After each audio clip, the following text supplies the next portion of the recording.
ജെഫിനെ താൻ എന്താ ആലോചിച്ചുകൊണ്ടിരിക്കുക? എന്റെ മുഖത്തേക്ക് നോക്കി കഴിഞ്ഞാൽ പ്രോബ്ലം ചെയ്യാൻ പറ്റുമോ? താൻ ചെയ്യ, ഞാൻ ഹെൽപ്പ് ചെയ്യാം. എന്താ അഞ്ജലി, എന്താ ഇങ്ങോട്ട് നോക്കിക്കൊണ്ടിരിക്കുന്നേ? തന്നോട് പ്രോബ്ലം ചെയ്യാനല്ലേ പറഞ്ഞേ? താൻ എന്റെ വായ നോക്കിക്കൊണ്ടിരിക്കുന്നതിനാ? അവിടെ വരുമ്പോ താൻ പ്രോബ്ലം ചെയ്ത് കഴിഞ്ഞിട്ടില്ലെങ്കിൽ അപ്പൊ ഞാൻ ബാക്കി പറയാം.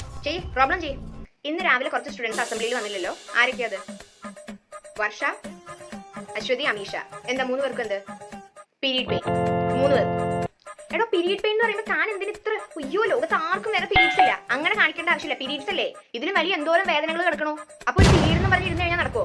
താൻ നാളെ വേറെ എന്തെങ്കിലും ജോലിക്ക് പോയി കഴിഞ്ഞാൽ അവിടെ ഇങ്ങനെ എന്തെങ്കിലും ലിമിറ്റേഷൻസ് ഒന്നും കിട്ടിയില്ലെങ്കിൽ താൻ എന്ത് ചെയ്യും?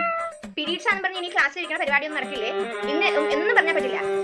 അഭിനവ് ഉണ്ടായിരുന്നോ? മോനെ നിനക്ക് എന്താ പറ്റിയ? വയറുവേദനയോ? അയ്യോ, രാവിലെ ഫുഡ് കഴിച്ചത് ശരിയായില്ല? കുഴപ്പമില്ല, റെസ്റ്റ് എടുത്തോ.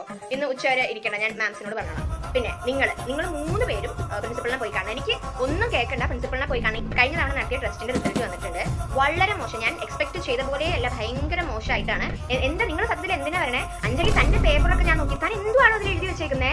താൻ എന്തിനാ വരുന്നേ? പഠിക്കാൻ തന്നെയാണോ വരണേ? എനിക്കറിയില്ല, കറക്റ്റ് അല്ല. ബാക്കി എല്ലാ കാര്യങ്ങൾക്കും പിക്ചർ പെർഫെക്റ്റ് ആണ്, ഈ വക കാര്യത്തിനൊന്നും ആർക്കും പറ്റില്ല. ഗേൾസിന്റെ അടുത്ത് ഞാൻ ഒട്ടും ഇങ്ങനെ എക്സ്പെക്ട് ചെയ്തിട്ടില്ല. പിന്നെ ബോയ്സിൽ കുറച്ച് പിള്ളേർക്ക് മാർക്ക് കുറവുണ്ട്, അത് സാരം, അതെനിക്ക് മനസ്സിലാവും, കുഴപ്പമില്ല. ബോയ്സ് കുറച്ച് പിള്ളേർക്ക് മാർക്ക് കുറവുണ്ട്, അവർക്ക് ഞാൻ സ്പെഷ്യൽ ട്യൂഷനൊക്കെ തരാം, അതൊന്നും കുഴപ്പമില്ല. പക്ഷെ അഞ്ജലി, താൻ ഇന്ന് തന്റെ അമ്മയോട് പറഞ്ഞോളാം എന്നെ വിളിക്കാൻ. ഇന്ന് എന്നെ കോൾ ചെയ്തിരിക്കണം, എനിക്ക് ഒരു എക്സ്ക്യൂസും കേൾക്കണ്ട. ഇന്ന് എന്തായാലും താൻ വിളിച്ചിരിക്കണം. വിദ്യ, തനിക്ക് ക്ലാസ് കഴിഞ്ഞ് കഴിഞ്ഞാൽ ഈ ബസ് സ്റ്റോപ്പിൽ എന്താ പരിപാടി?